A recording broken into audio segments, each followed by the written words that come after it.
आज हम देखेंगे क्लास 8th की वर्कशीट नंबर 7। ठीक है, सब्जेक्ट क्या है हमारे पास? इंग्लिश। ठीक है, तो इसमें हमारा एडजेक्टिव कंटिन्यू हो रहा है, उसकी एक तरीके की रिवीजन हो गई क्योंकि पिछली बार हमने बहुत सब कुछ देख लिया था। प्रीवियस 2 वीडियोस में हमने एडजेक्टिव्स ही देखे थे।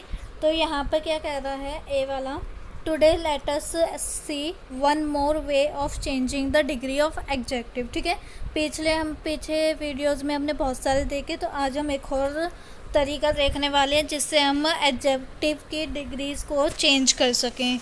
Let's see.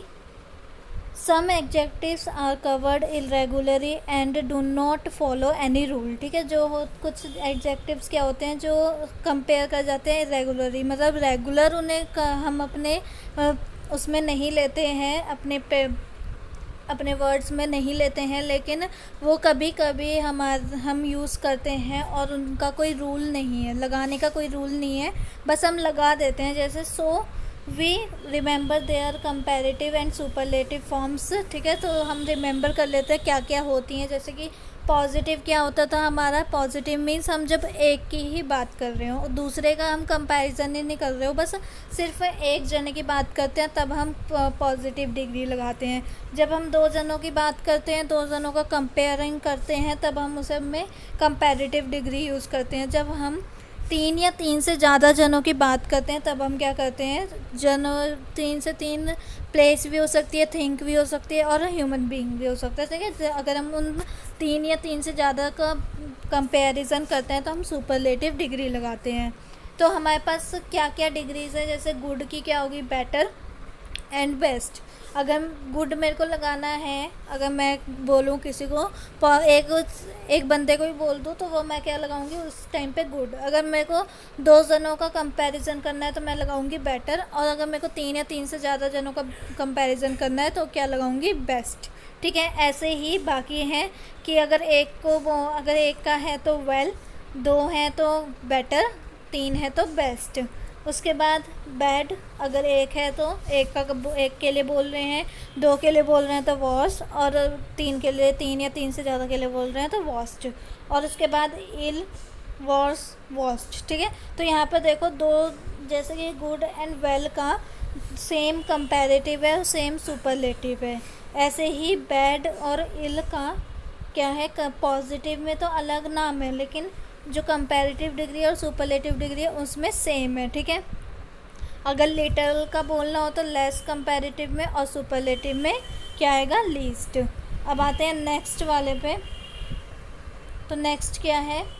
फार, मतलब डिस्टेंस, जिसे हम कहते हैं फार को डिस्टेंस में मेजरमेंट करा जाता है, जैसे, और फर्दर, फर्दरेस्ट। ठीक है, और फिर क्या है? फार का मीनिंग एक और होता है एक्सटेंट। उसमें क्या होता है? उसमें FURTHER है। आप स्पेलिंग देखो, दोनों की डिफरेंस है। डिस्टेंस वाले में अगर कंपैरेटिव करना हो तो A आएगा, अगर हमें एक्सटेंट वाले में करना होगा तो U आएगा। और ऐसे ही सुपरलेटिव में अगर हमें डिस्टेंस वाले में करना है तो A, और अगर हमें क्या करना है? एक्सटेंट वाले में करना है तो U आएगा। तो स्पेलिंग की भी बहुत ज़्यादा यहाँ पर वो है, स्पेलिंग से ही प्रोनाउंसिएशन बदल जाती है। अब मैनी में नंबर्स आते हैं, मैनी भी हो सकता है, मोर भी हो सकता है और मोस्ट भी हो सकता है। लेकिन मच में क्या आ गई? क्वांटिटी। मैनी में क्या आता है? नंबर्स, और मच में आ गई क्वांटिटी। तो इनका मतलब क्या? कंपैरेटिव डिग्री भी सेम होती है और सुपरलेटिव भी सेम होती है, लेकिन पॉजिटिव में डिफरेंस अलग होता है। मैनी का मतलब होता है नंबर्स की टर्म में जब हम उसे कर रहे हैं आइडेंटिफाई, या उसे मेज़र कर रहे हैं, या फिर क्वांटिटी की टर्म्स में हम उसे मेज़र कर रहे हैं। अब आते हैं नेक्स्ट वाले पे। लेट का लेटर और लेटर्स, लास्ट भी बोल सकते हैं और लेटेस्ट भी बोल सकते हैं। ठीक है, अब आते हैं हम क्वेश्चंस पे।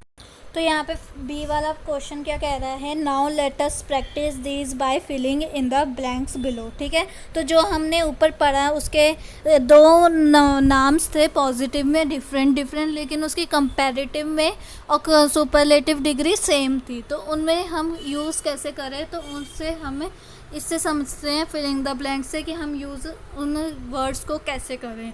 जैसे कि फर्स्ट वाला क्या है?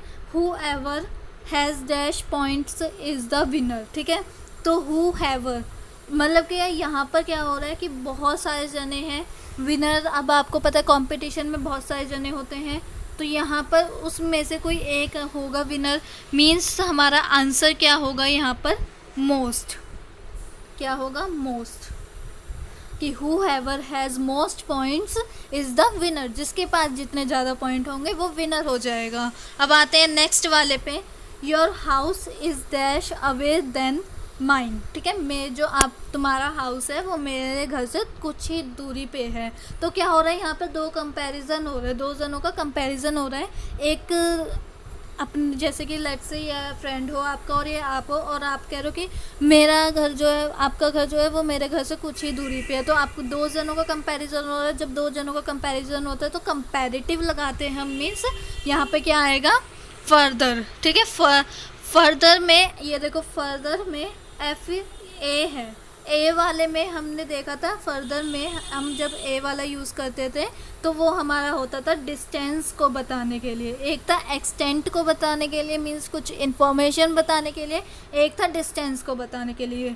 जो डिस्टेंस को बताने के लिए था उसके बाद क्या लगता है, ए, और जो एक्सटेंट या कुछ इन्फॉर्मेशन बताने के लिए होता है उसके एफ़ के बाद क्या लगता है, यू लगता है की जगह, बस बाकी सारी स्पेलिंग्स सेम है। ठीक है, तो फर्स्ट का क्या हो गया है हमारे पास,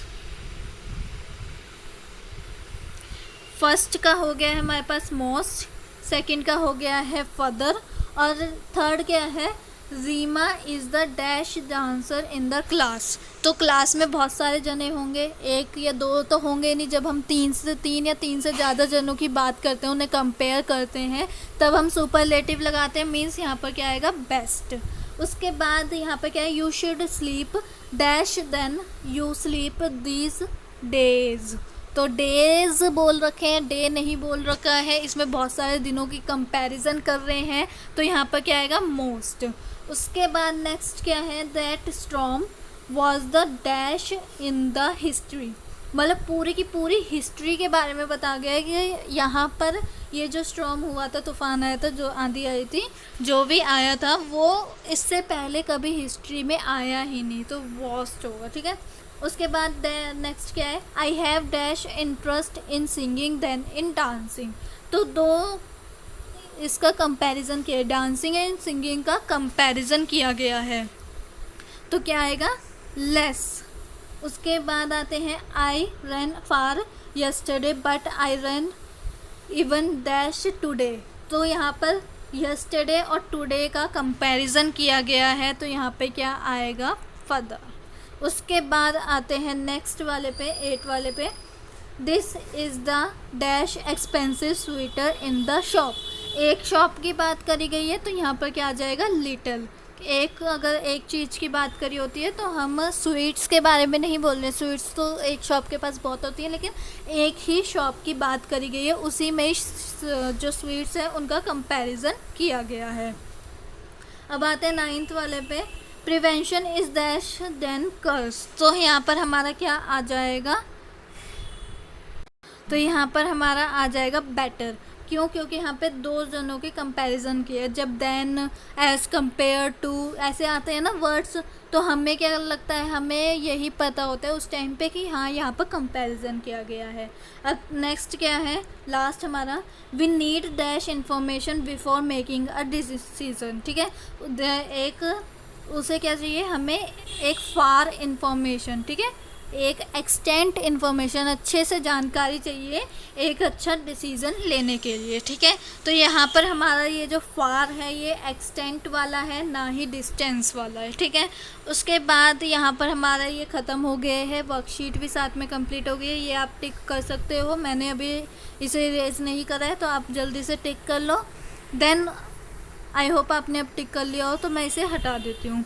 तो ये यहाँ पर हमारी वर्कशीट भी कंप्लीट हो गई है। तो अगर आपको मेरी वीडियो अच्छी लगी है तो लाइक करना, क्योंकि देखो व्यूज़ तो आ जा रहे हैं लेकिन आप ना ही लाइक कर रहे हो ना ही डिसलाइक कर रहे हो। अगर आपको ये वर्कशीट थोड़ी सी भी हेल्पफुल है या फिर आपको समझ में आई है तो इसे लाइक करो, अगर नहीं समझ में आई है, अगर आप किसी काम की नहीं है तो इसे डिसलाइक कर दो। और कमेंट में अपना रिव्यू ज़रूर देना, जिसने लाइक करा उसने भी देना है, और जिसने डिसलाइक करा उसने भी देना है कि क्यों उसने डिसलाइक करा। ठीक है, तो यहाँ पर, और अगर आपको मेरे चैनल को अगर आप नए हो तो मेरे चैनल पे सब्सक्राइब भी करो, ताकि आपको सारे के सारे चैप्टर्स की नोटिफिकेशन भी मिले और साथ में ये वर्कशीट्स की भी नोटिफिकेशंस मिले, ठीक है।